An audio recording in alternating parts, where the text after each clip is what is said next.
know you, don't I? You are the kids of Path Preschool. How did you get here? Did you come with your parents?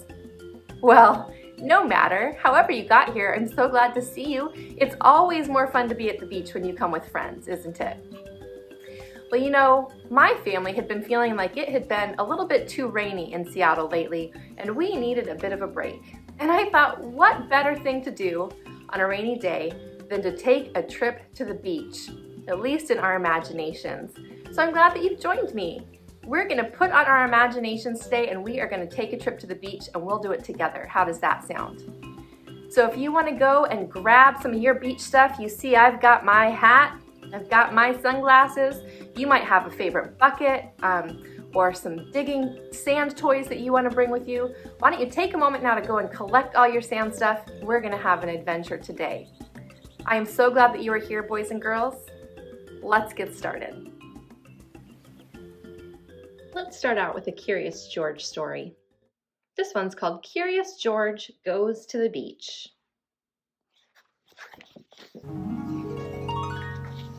This is George. He lived with his friend, the man with the yellow hat. He was a good little monkey and always very curious. Today, the man had a surprise for George.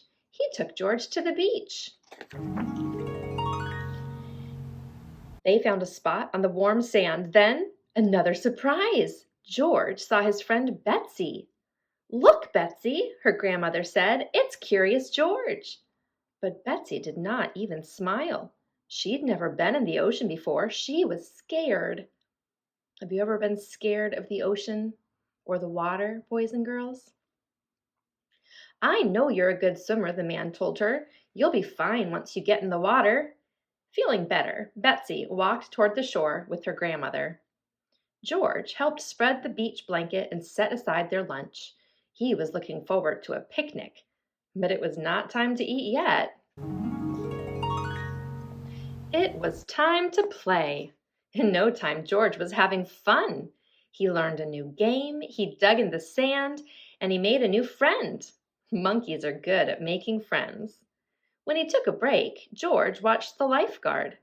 The lifeguard sat in a special chair. Sometimes he blew a whistle.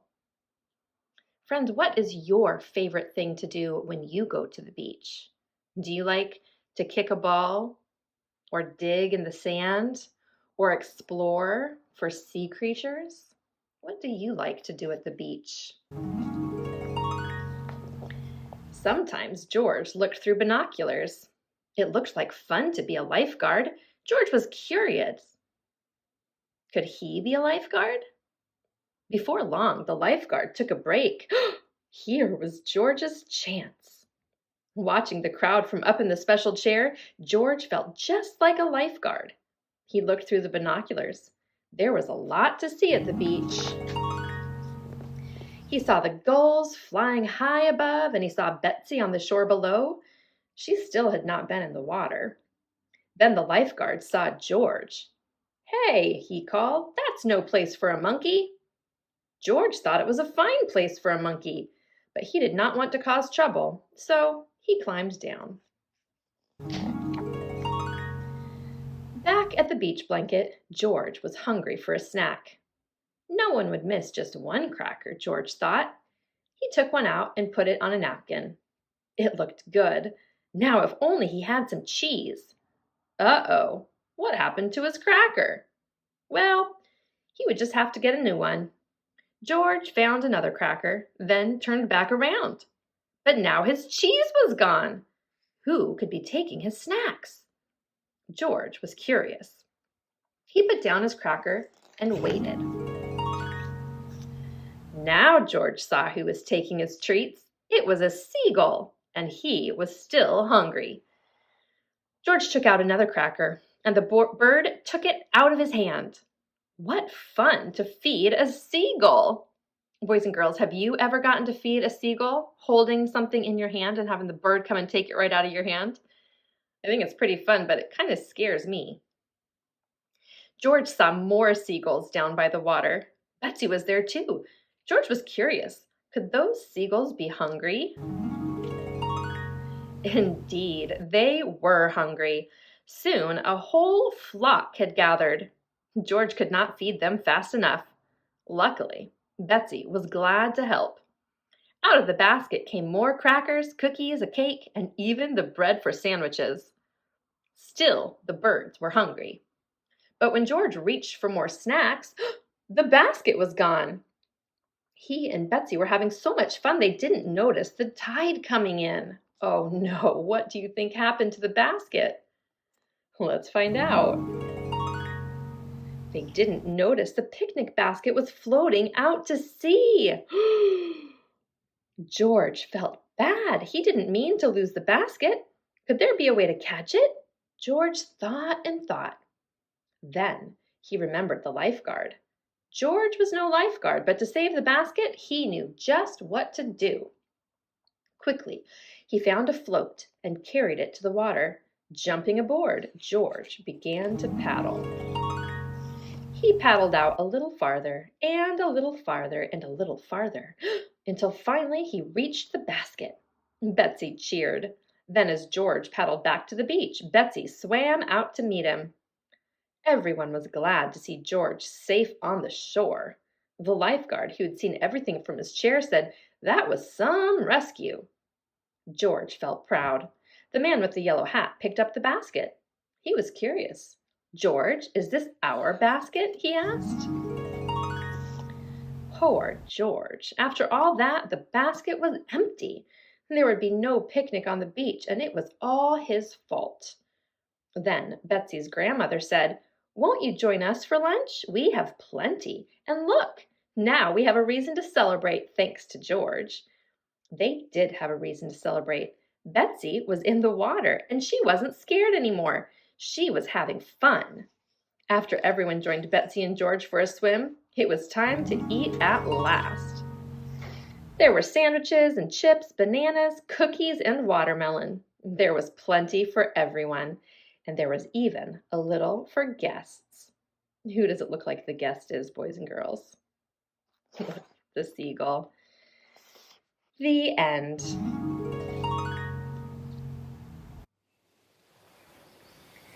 When I went to the beach with my family recently, my daughter and I were walking on the beach, and we noticed some interesting footprints on the beach. They formed a long trail through the sand. I want you to help me figure out what left those footprints on the beach. So let's go check it out and see if you can recognize the footprints that we saw. All right? Okay, let's go. Okay, so I want you to take a look at those tracks right up there. You see them? What do you think could have made those footprints in the sand? You'll notice next to the animal footprints are some people prints, so you can get a sense for how big those tracks are. They're really small. They're only about this wide. So there's one or two, there's sets of legs that are only about this far apart. What could it be? At first I thought it must be some sort of a bird. But what does a bird print usually look like? Yeah, they're shaped more kind of like this, right? And they tend to kind of hop on the ground. This seems more like it's kind of sliding along. Then I thought, could it be, I don't know, a mouse? No, I don't think it's a mouse track. Could it be a lizard? Well, do we really have lizards in Western Washington? I don't know. I don't think it's a lizard. It's not big enough to be a dog or a cat. Do you have any ideas, boys and girls? What are your thoughts? What sort of animals or creatures would be near the beach and leave tracks that look like this? Why don't we follow the tracks for a little bit and see if we can get to the bottom of this?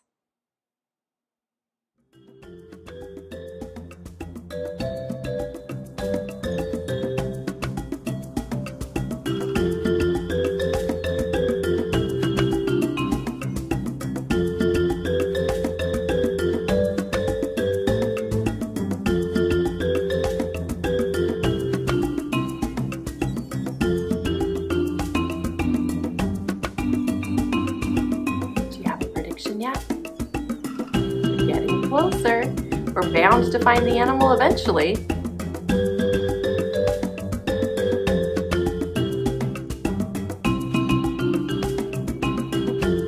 I think we're getting closer. I think we're about to find it.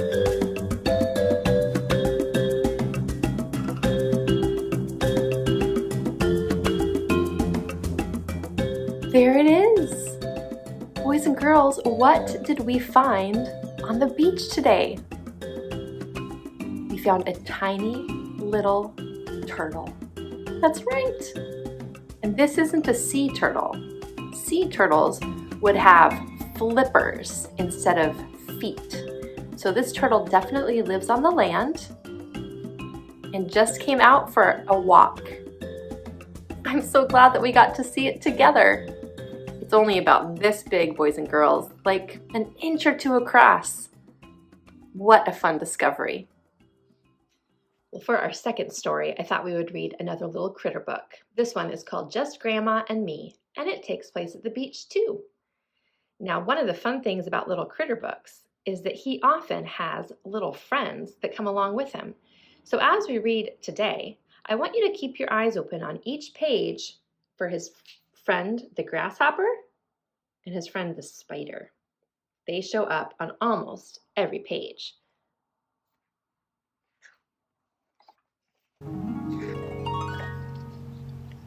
We went to the beach, just Grandma and me. All right, can you find his little friends here? The spider and the grasshopper. Here's the spider hiding in Grandma's bag. Where's the grasshopper? Oh, there he is, up there on Grandma's hat. I wanted to set up the beach umbrella, but the wind was too strong. All right, where's the grasshopper and the spider? There's the spider. Oh, and there's the grasshopper. I flew my kite instead. Oh goodness, what happened to his kite? It got caught on the cow's horns. There's the grasshopper. And there's the spider. I bought hot dogs for Grandma and me, but they fell in the sand. So I washed them off in the salt water. There's a spider, and there's a grasshopper. I found a nice seashell for Grandma, but it was full of a crab. Yikes!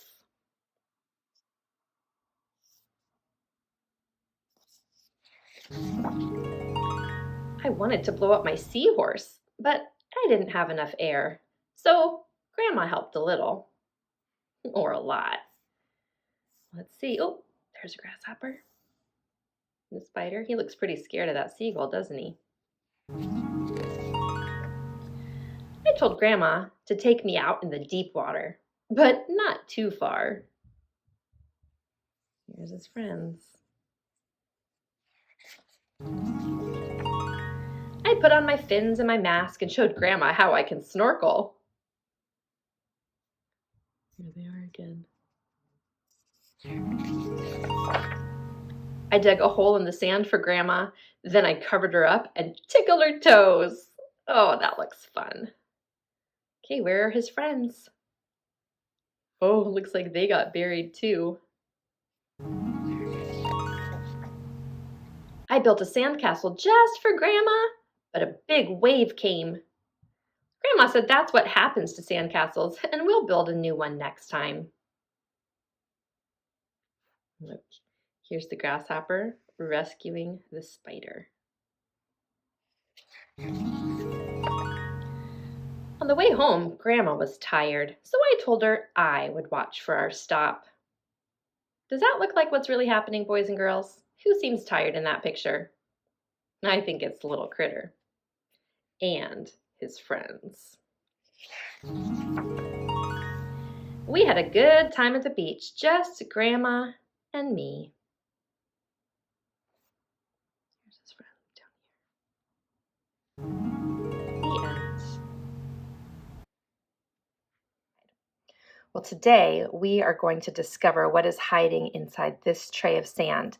And I'll give you a hint. It's all things that I discovered at the beach with my family when I was there just a couple of weeks ago. The first thing we see is this beautiful piece of driftwood.